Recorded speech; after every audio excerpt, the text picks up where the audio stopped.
YouTube right now. All right, cool. Good deal. We're live. This is my first time on LinkedIn Live. So hello, hello. Thank you if you're watching. If you can't hear me, maybe you'll tell me.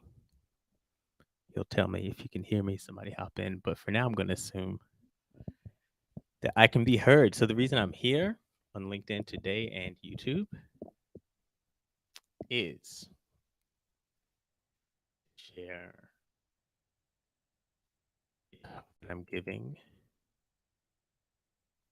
Thursday. Oh, there we go. So confirmed on YouTube that the audio works.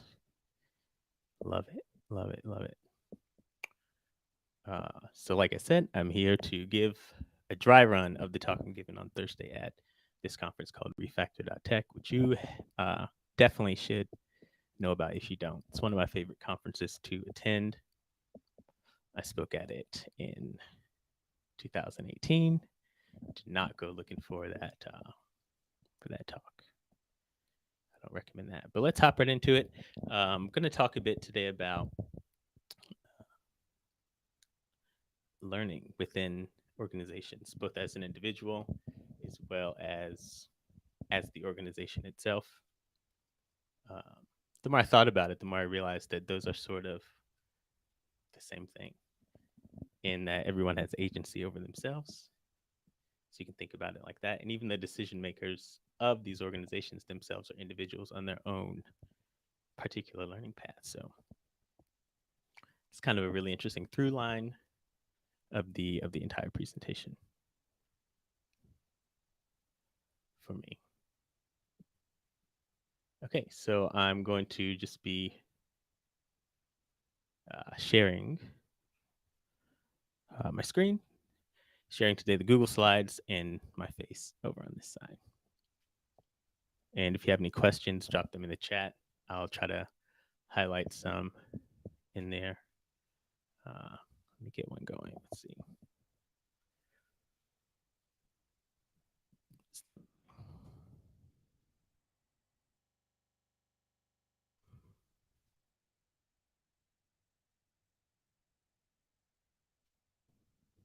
You've used Restream before. Campus, that's okay. Then you know what I'm doing right now. If you haven't, so good. See, now I can highlight that comment. There we go. Okay, cool. So let's get into it. The name of the presentation is Learning the Hard Way. Like I said, I'm giving it again on Thursday at Refactr.tech here in Atlanta, and we will go ahead and get started.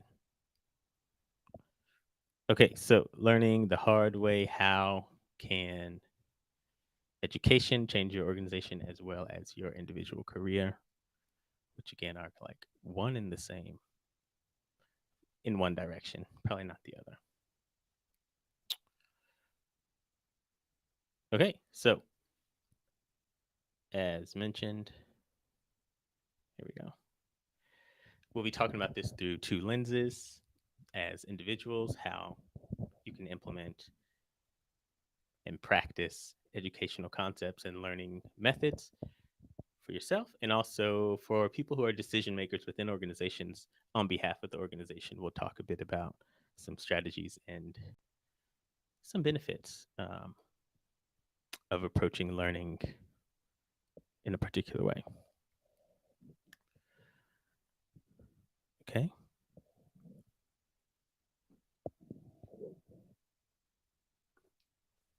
So we want to be asking this fundamental question.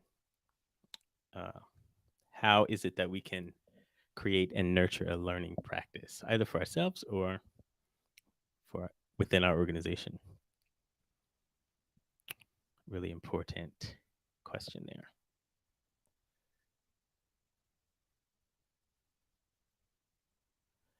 Again, yeah, individuals and organizations. So let's start with individuals. So we're going to talk about some strategies for effectively learning and educating from, learning from and educating your peers, some approaches to doing that, and also some actual tips for if you want to actually take upon this work yourself and actually do some teaching. So let's go.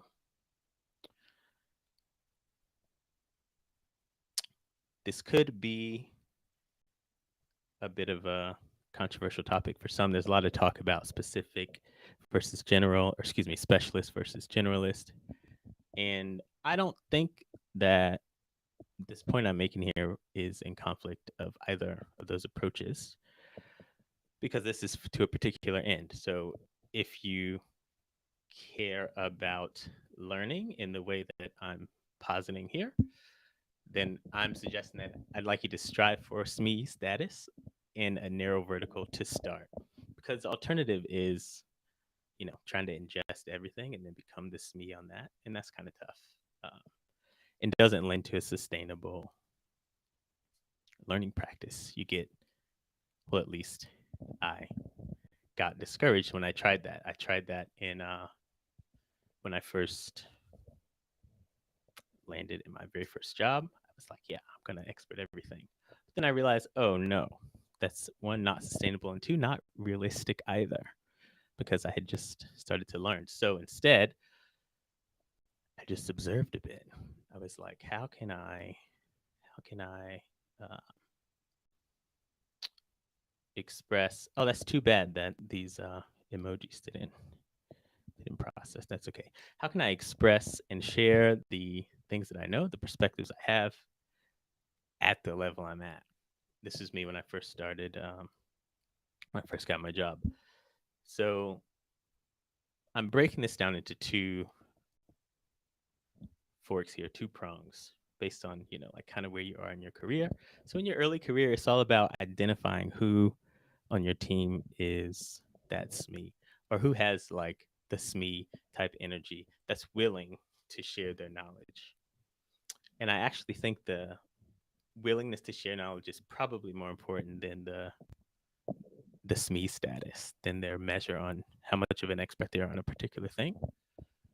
But as I mentioned here, if you're not able to find somebody who's willing, then if you're about this, then I think that it's become you. Yeah, it's now you, which is cool because that means you have some agency. In my case, not to say couldn't find this me, just I couldn't even, I didn't know what I didn't know. I didn't know how to find out what was correct. I didn't have the discernment in the early part of my career. So I decided to coalesce my energy around my disparate energies around version control, oddly enough. Like really kind of nerdy, specific, esoteric thing. Because on my team, we were using SVN, and I was taught Git. That's all I knew. So really, the way that I learned, or how I learned, the thing I learned, um, informed how I applied it, if that makes sense. So when you get to mid to senior level, though, it's about, again, if you're really about this, it's about identifying a particular area of expertise for yourself. Little caveat there, because being a generalist is not bad here. It's definitely not the point I'm making. But the reason I err on the side of like finding particular vertical is for your time, really. If you're like the person that people come to for everything, you're going to become inundated, as they say. People are going to be hitting you up all the time, and that's good, which is why I say like that requires a fully bought in and mature learning culture, because in some places that's like, why are you bothering them, right? But at some places that's exactly what people want, and I'm positing that that type of organization is better to be in. Cool. So start out your learning journey by striving for SME status, or finding that SME person in a particular vertical. Next, for individuals, find yourselves a forum. Find yourselves a forum. So what do I mean by that? What's a forum? It could be an actual online forum, but that's not. It's just like a general term I'm using for anything like lightning talks or book clubs or meetups inside of your organization. Okay, good. Learning. This is good. We love a trial run because we get to see that these emojis for some reason didn't make it to the PDF version. But that's great. But as long as we had the pair programming one, we're good. Here's some books. Here's some books. There's meetups as well. Anyway, these are all examples of forums. In my opinion, the most effective one is pair programming because it engages. It's a two-way street, and the idea of, or excuse me, the paradigm of knowledge giver, knowledge receiver. Let's use that. Can shift so easily, and that's why it's really cool because it requires you to be like have a beginner mindset, but also be like sort of assert opinions. So that's a good example of like a really nice forum to practice learning.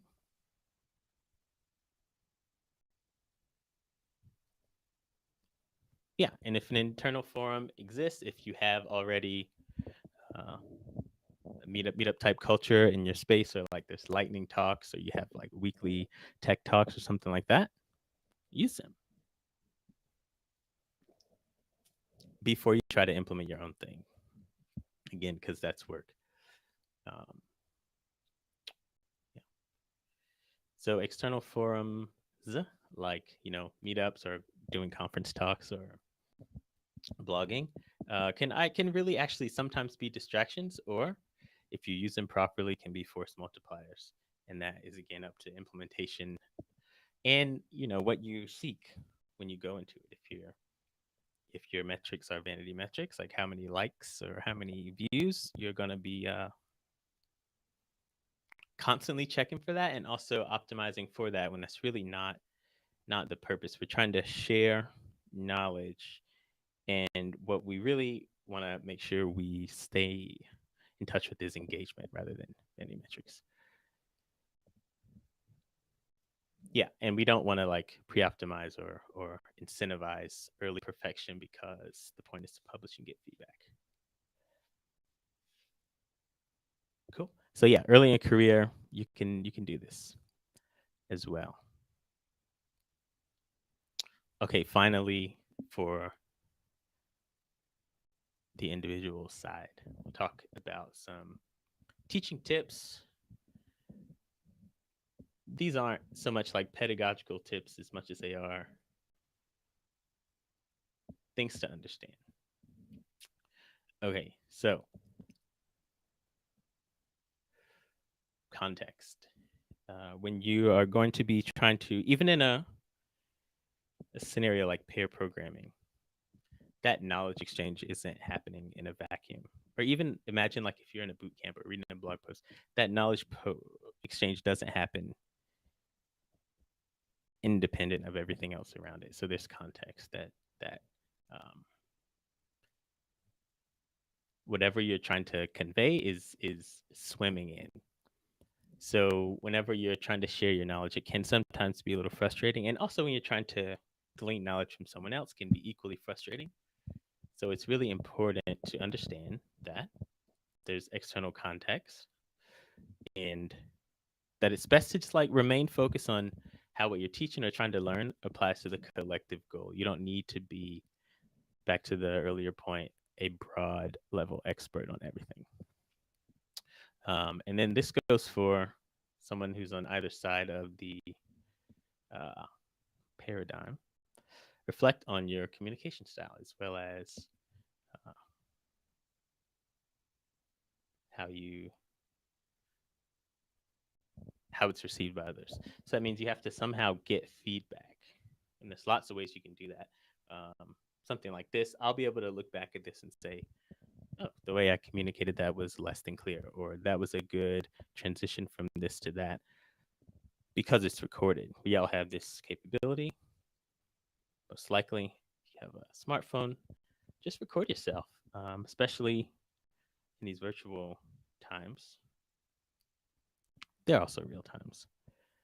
You can just record yourself on a Zoom meeting. Obviously, if you're going to be doing both sides, you need to get consent, but there's nothing stopping you from just recording your side just to see how well you listen, how well you communicate information. Uh, Reflection's important. Good. So that brings the individual section uh, to a close. Now we're going to move on to how organizations can internally build out a learning culture and some practices for that, and also some broad level theorem or macro things, sort of uh, closer to dogma than tactic.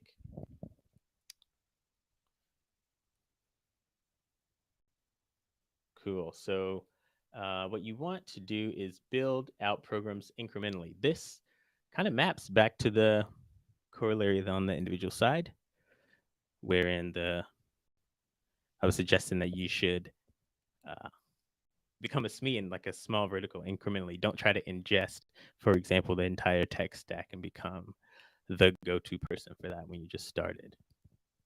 Uh, Equally, as a generalist who might be more senior,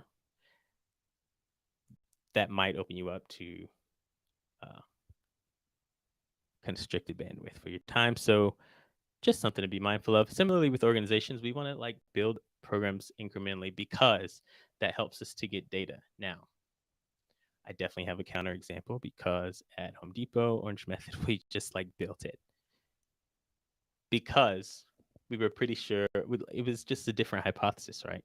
We're pretty sure we had like a big pipeline of folks at stores who we would need to teach. And we also wanted to do workshops. So we started with that. So we knew we needed like a certain amount of space. And of course, it was a risk, but I think it was definitely one that paid off. I'm no longer there, but I'm sure that folks can attest to the fact that Orange Method is alive and well. So that's like the counterexample. But for the most part, um, I would recommend like collecting some data first.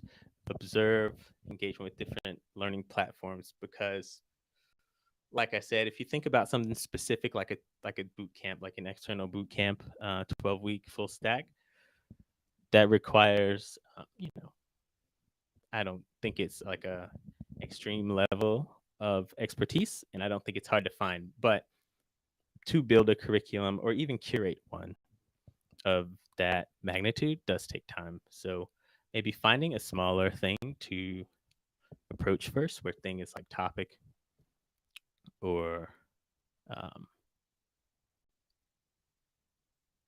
skill set, if you will, is important because you don't want to waste resources. Similarly, if just like for the individuals, if you're not able to identify an appropriate program, then that means that you can survey the developer community internally and find out what it is they want to learn more about. Of course, keeping um, relevance to the line of business, at least middle of mind, right? We may not need to learn Scratch if we're building distributed systems or something like that, for example, as an extreme example.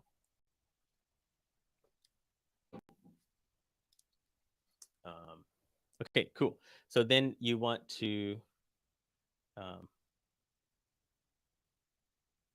be sure when you're collecting that data, this part's really hard, but continually observe the inputs and outputs for uh, what it is that you are, excuse me, the information that you are trying to convey.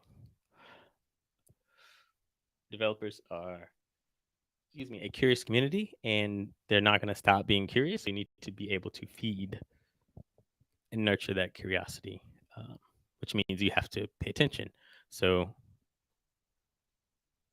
we want to make sure we're always paying attention to the metrics for learning, which admittedly are very hard to come by. Things like LMSs can help. LMSs, learning management systems, can help. So can lots of different types of assessment, which may or may not live in an LMS. Probably so, lest you stand up, become like like looking at your results from the spelling bee as a child. Maybe it was just me. No, it wasn't. Everybody had spelling bees. But anyway, we want to make sure that that's something you can at least get some type of feedback on. And it doesn't always have to be qualitative feedback, because an output of learning is like, feeling better, feeling more engaged with the day-to-day work, and that's a good thing. And that would be an input that may get lost if you're not looking for it, which could also be a counter argument for the very same, the very last sentence, which probably means it's something to really think about. Cool. So, uh, as an organization, you want to build programs incrementally, and this is how you do it. So initially, this section was entitled "Facilitate or Create Forums," but actually, the more important thing is to facilitate the creation of forums, to facilitate the creation of forums as an organization. So what does that look like? You might ask some example questions like, if I'm an engineer on your team, how hard is it for me to go from like, hey, I have this idea of a blog post that I'd like to share with people, to actually publishing it and it's out in the public? That's important. Are we participating in open source? That's important. Another avenue for learning. All these things serve to like create a safer space to make mistakes than what might exist in somebody's head on the core code base.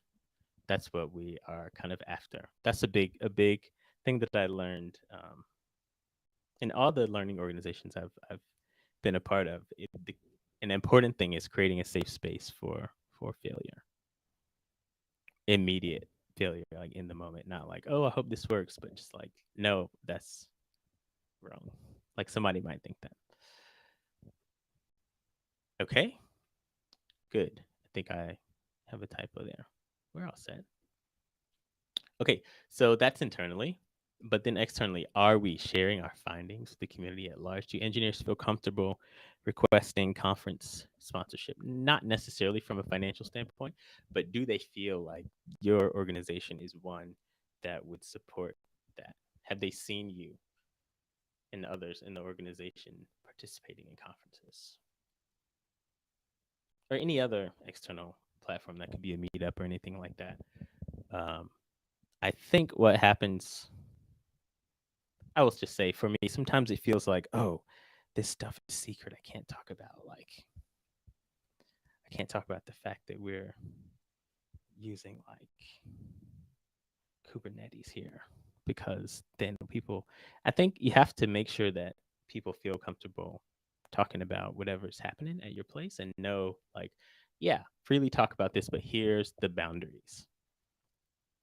This is the proprietary information that you cannot share. Cool. And of course, that all goes back to the idea of like facilitating the creation of forums, because when people are able to freely share their knowledge, they then have a platform, which is like really good. It's going to go into the next point here.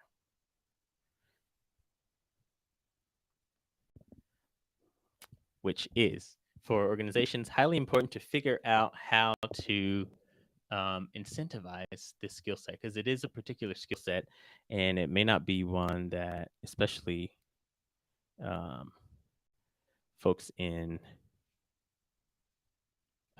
traditional, or not even traditional, like engineering organizations directly may not have experience with. So developer relations is not a new discipline or career path, but I think there's a lot to learn about what I'm discussing, and a lot of it does kind of feel like internal developer relations, like inward facing developer relations. And that actually might be a good starting point for this, but figuring out how to incentivize the skill set such that people want to do it. I think it's that important. Where do it is share their knowledge either in an individual way, either in an individual way or in a scaled way as a part of your organization. So then some questions you might ask yourself include, what does a career path for something like a learning engineer or a software engineer instructor, what does that look like? Do people want to do that? And we kind of talked about some ways to figure out if people want to do that, collect data on whether or not that's a viable path. But if we're working under the assumption that it is an important thing an organization must have, then we have to actually figure out how to incentivize it. An important component of that is remaining focused on the hard to measure skills. Definitely not like lines of code. I think we all know that. But you're gonna have to get creative on how to like accurately channel the communication, or accurately communicate rather, like what those skills are and how to measure them. Because it can get dicey. It's like subjective kind of stuff. I think a lot of the things that are required for being a good purveyor or information, or I would say a facilitator of learning journeys. That's an important skill that maybe we're not the best at measuring in traditional technology organizations. Oh, I have to talk about these emojis. You know, I'm just saying here with these emojis that they may be things that we're not traditionally looking for, like sense of calm in a chaotic situation, or uh, ability to meet people where they are, which is what these little theater masks are for. And then the ninja. This person does not eschew any of their technical prowess by taking on this career path. It is true that they may not contribute directly into the code base on a day-to-day basis. At its best, there are opportunities that can be provided for these people to do that, because it's like context really is important for us, especially within an organization, of what it is we're trying to build and what are our sort of technical values. That really matters. It's not just about education for education's sake. Okay. And then another thing to think about when we talk about how to incentivize the skill set, we have to learn how to support the varied interests and values of this changing workforce. You know, as technology, specifically ways to produce like visual and audio content, this, for example, streaming, is becoming easier and easier, and more of a more common thing as well, and more of an interest for people who are coming into the workforce newly. Gen Z. Shout out to my sister. So they might value things that you might not think of as valuable. For example, like what if I was the face of the company's like Twitch account, or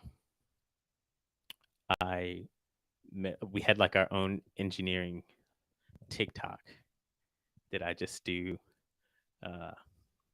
What is it? 1080 by 1920 vertical like code samples of our stuff.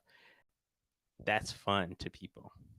And now a lot of that definitely does sound like DevRel, but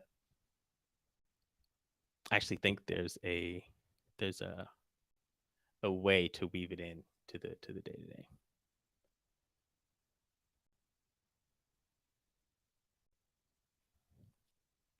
Cool. So that's the last slide. I didn't put a closer, but I realized, so cool, I got it in like less than 30 minutes. That's cool. Didn't really talk much about me, but that's okay. You can look at my LinkedIn profile to see that. to learn about me, but let's see. I'd like to thank Restream for being such a great platform. And I'd like to thank you for watching. If you have not yet gotten your ticket to Refactr.tech, it's probably too late, to be honest with you. But maybe it's not. Maybe you'll be able to do it for another like few hours. I don't know. Look it up. It's a good conference, one of my favorites. You'll be able to see me there if you go, and I can't wait to meet you. Let's take it back to the first slide. Can I do that? No? It's okay. Anyway, I can't wait to meet you. Thank you for watching, and I'll be back on here again. Thanks a lot. Bye.